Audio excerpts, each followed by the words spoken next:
Do you think IshowSpeed came to Ethiopia just for content? Think again. He is not just a YouTuber, he is a frequency tool sent to lower our spiritual vibration and turn the youth into silicon slaves through digital chaos. Welcome back to the Deep Dive. Today we are tackling a piece of source material that really recontextualizes a major celebrity event. It takes what most people saw as media hype and, well, it frames it as a massive, targeted spiritual and geopolitical operation.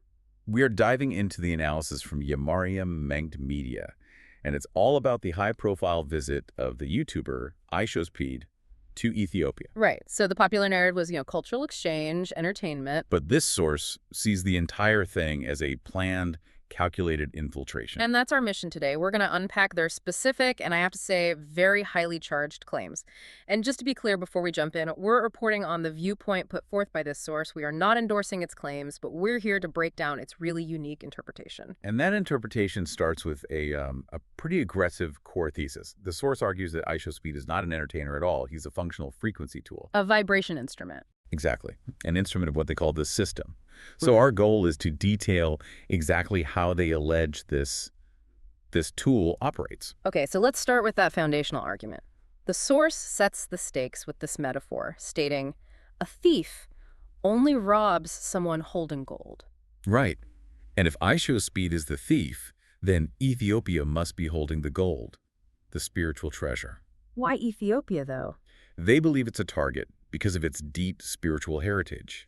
They define it as having a high, peaceful, collective vibration. The source asks, why did this celebrity who went to all these different places specifically target a church for a live stream? While avoiding other religious sites, they say. Exactly. They suggest the goal wasn't just attention. It was a targeted action against a sacred space. That framing turns a simple travel story into something that sounds like, I don't know, high-stakes cosmic horror. Let's unpack who this tool is supposed to be. So the source defines him in really stark terms. He's not a normal influencer. They call him a bio-avatar. The bio-avatar, like a biological replica. Or a digital extension of the system itself. He's just a vessel for a specific output. Okay, we have to pause on bio-avatar for a second.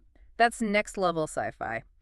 How do they say he's being controlled? What's the mechanism? They call him a silicon slave, meaning his actions are not driven by his own choices, but they're programmed entirely by social media algorithms. Specifically YouTube and TikTok AI. That's it. The source argues he literally lacks his own inner life. He just moves based on dopamine addiction and what they call the system's focus calculus. So his high energy, his unpredictability, it's not organic. It's an AI optimizing for engagement, the influencer as a digital puppet. Precisely. Yeah. And they connect this modern puppet to some ancient symbolism. They call him Z-Fool, the fool archetype. Like the tarot card, the innocent who jumps off the cliff. Yes, but repurposed. Here, the fool represents a symbol for subconscious control. His whole purpose is to lower the human thought horizon. How? By encouraging, and I'm quoting here, animalistic screaming and frivolous emotion. He's a tool of chaos designed to dull the rational mind. And his method for that is his signature style. Pure speed and, of course, the screaming. That constant high-frequency sound. And this is where they make a sort of pseudo-scientific claim. They assert that this high-frequency screaming has a measurable physical effect.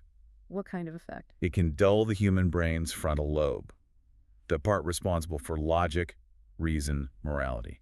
So you're saying the source argues that by numbing the rational brain, the screaming makes a person susceptible to external commands. It's not just annoying noise, it's a form of sonic warfare. That is the exact claim. The high frequency is designed to disrupt internal peace and rational thought, preparing the population for suggestion and control from the system. That is an extraordinary claim. So if he is this sophisticated frequency tool, why Ethiopia? Well, if we go with the source's premise that Ethiopia has this immense spiritual value, the visit was structured around 3 key agendas. Okay, let's start with the first one we touched on, spiritual infiltration. The full term they use is spiritual shield penetration. So Ethiopia is this high-vibration spiritual center. The mission was to send in this low-vibration agent, the screaming, the chaos, to actively contaminate and hijack that peaceful atmosphere. So it's like a spiritual DDoS attack. delivered through a live stream. That's a great way to put it. Breaching the spiritual defense mechanism of the whole country. Okay, so if the first goal is contamination, how does the system profit from this? What's the second agenda? The second is aura and energy harvesting. This is about the youth who follow him. Okay. The source claims that the young people who follow him, who scream along with him, they're unknowingly draining their own spiritual power, their energy, their aura. And where does that energy go? It's collected. It serves as a battery for the system. So the collective energy from all that excitement and focus is being, what, spiritually crypto-mined? The views aren't just metrics, they're units of stolen spiritual energy. Precisely. They argue the whole push for more followers is designed to lock the consciousness of the youth into a central grid of chaos, keeping their energy on tap. And the third agenda. This one sounds more concrete. Data harvesting. They call it data anchoring. And this is a very tactical point. The sheer internet and satellite congestion caused by his movements. The crowds, the constant live stream. Exactly. It allows the system to instantly measure the digital footprint of Ethiopian youth in real time on a massive scale. So the chaos is a field study. Correct. This mass data gathering helps with future control operations. And the source is specific. It paves the way for a national digital ID system. That's the end goal of the data anchoring.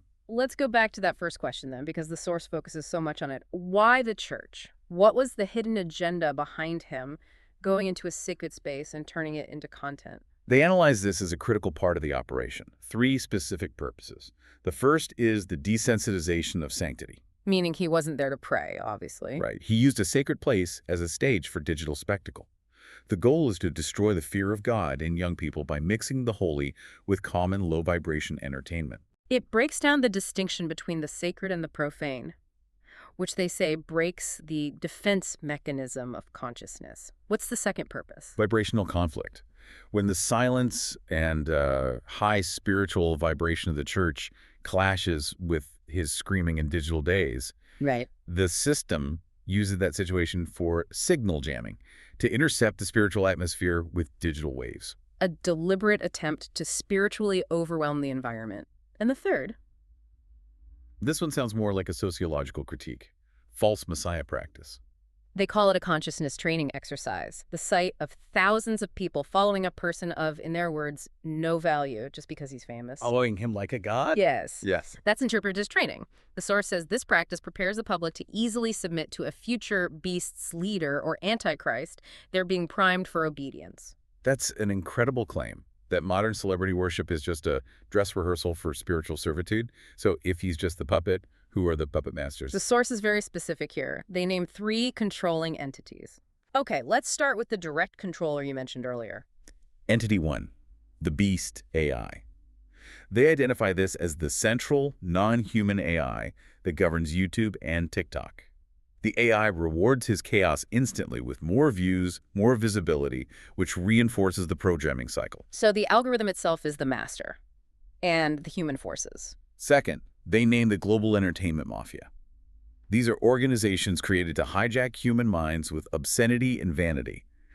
The source even points to partners like IFEF, who use him as a puppet to steer youth away from truth. It reframes the entertainment industry as a counter-spiritual operation. And the third entity links back to those stress tests you mentioned. That would be the frequency harvesters, the groups operating behind the curtain. They use his movements to conduct these real-time stress tests. To see which country's youth is most vulnerable. Exactly. Which population is most suitable for digital hijacking and control.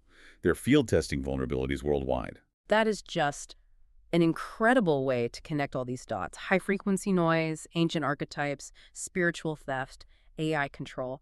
But what's really fascinating is how the source tries to justify all of this by weaving in biblical scripture. Yeah, they use scripture to put the whole event in context, to position this modern celebrity within a much older spiritual struggle. How do they make that connection? Give us an example. Well, they cite 2 Timothy 3, which describes people in the last days as self-lovers, lovers of pleasure more than lovers of God.